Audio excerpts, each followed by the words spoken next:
We watched our wedding video, then noticed something that was never there before. The night was a blur of popcorn and nostalgia. My wife, Clara, 35, nestled beside me on the couch, her head resting on my shoulder.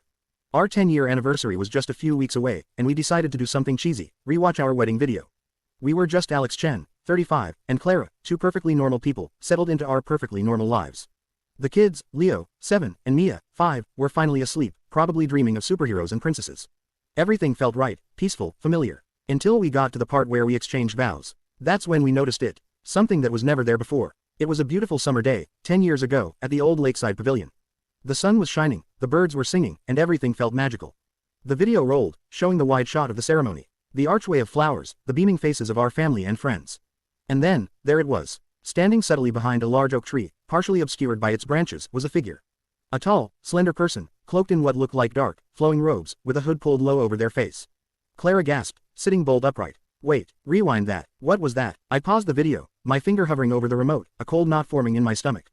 We rewound, played it again, slowly. Frame by frame, the figure was definitely there. Still, unmoving, watching. It was impossible. We had watched this video countless times over the years. Anniversaries, family gatherings, whenever we felt like a trip down memory lane.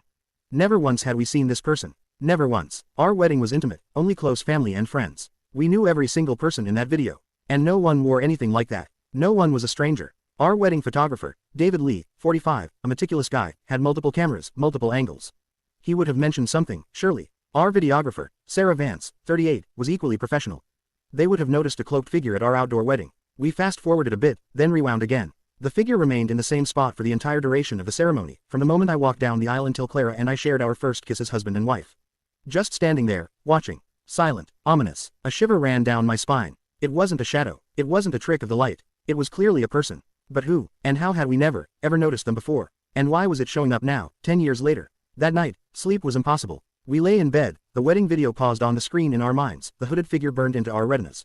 Clara kept asking, do you remember anyone wearing that? Anyone at all? I shook my head, my mind a blank. Every face, every outfit from that day, was etched into my memory.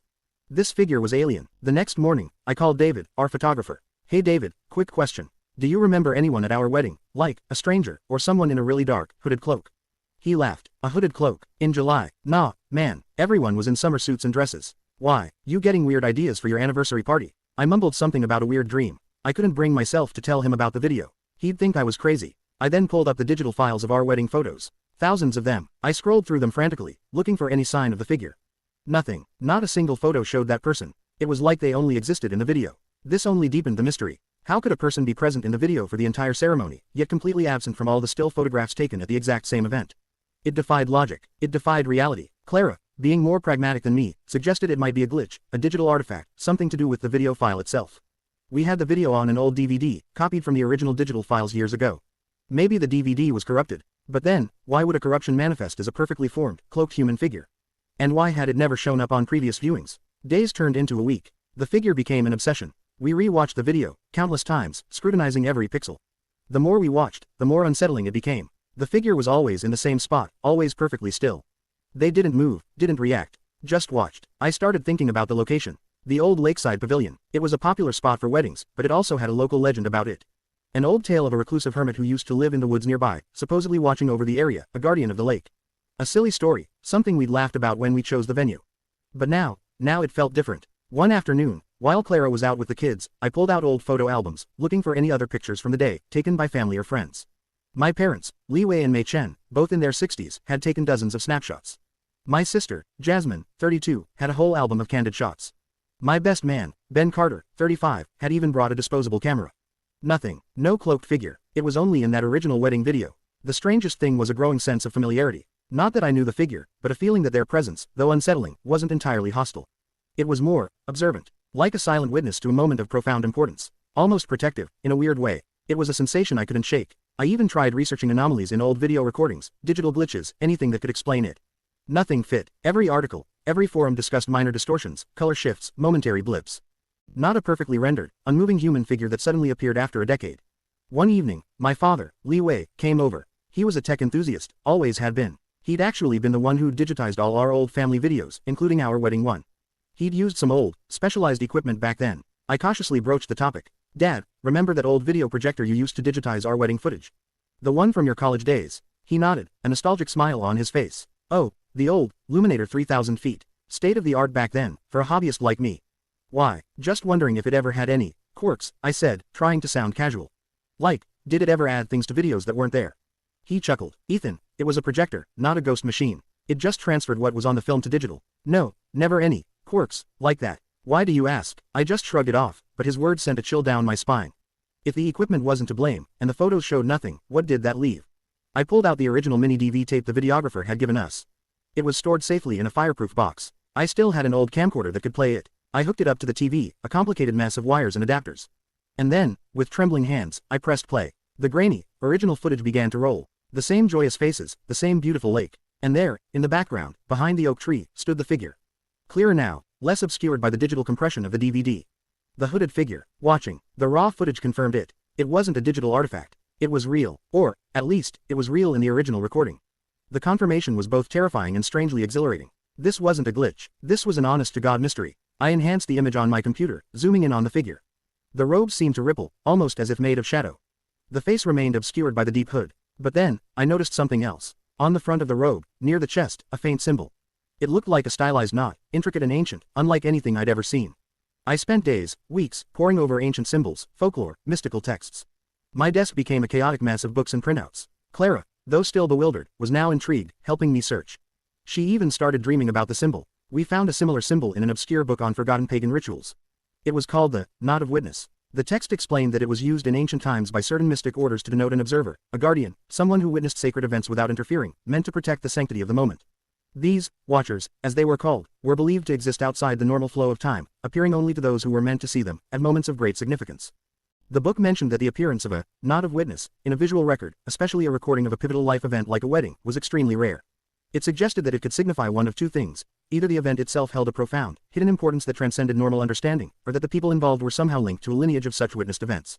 This led us down another rabbit hole, our family histories. Clara's family was well documented, a long line of farmers and small-town folk. Mine, however, had a few gaps. My paternal grandmother, Mei Chen's mother, Aunt Ling, as we called her, had been a bit of an enigma. She rarely spoke of her past, claiming she was an orphan, raised by distant relatives.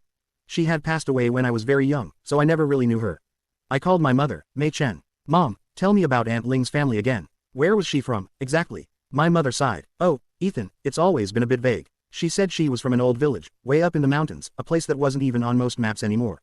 A small, secluded community with unusual traditions. Unusual traditions. The words echoed in my mind. I researched remote mountain villages, ancient customs, anything that could connect to the knot of witness symbol. And then I found it. An academic paper on obscure Chinese folk religions mentioned a lost tribe, deep in the remote mountains, who practiced a form of ancestor worship mixed with a belief in temporal guardians, individuals chosen to observe significant life events across generations. They were known as the Silent Watchers of the Thread, and their symbol was the knot of witness. My great-grandmother, Aunt Ling, had been one of them. She had left her village, severed ties, and built a new life, but clearly, the traditions, or the lineage, still held some influence. The Silent Watchers believed that certain individuals were destined to be watched, their lives pivotal to a grander, unseen tapestry of events. And their weddings, especially, were considered significant junctions, moments where threads of time and destiny were woven together. The figure in our video wasn't a ghost, not exactly. It was a watcher, a spectral observer from my own ancestral lineage, marking our wedding as an event of unusual importance, a significant knot in the thread of time. The realization was profound. It wasn't just a random anomaly. It was a message from my own past, a whisper from a forgotten heritage. Our wedding, the most personal, joyous day of our lives, had been witnessed by something ancient, something mystical. The experience changed how I saw our marriage. It wasn't just two people falling in love and building a life.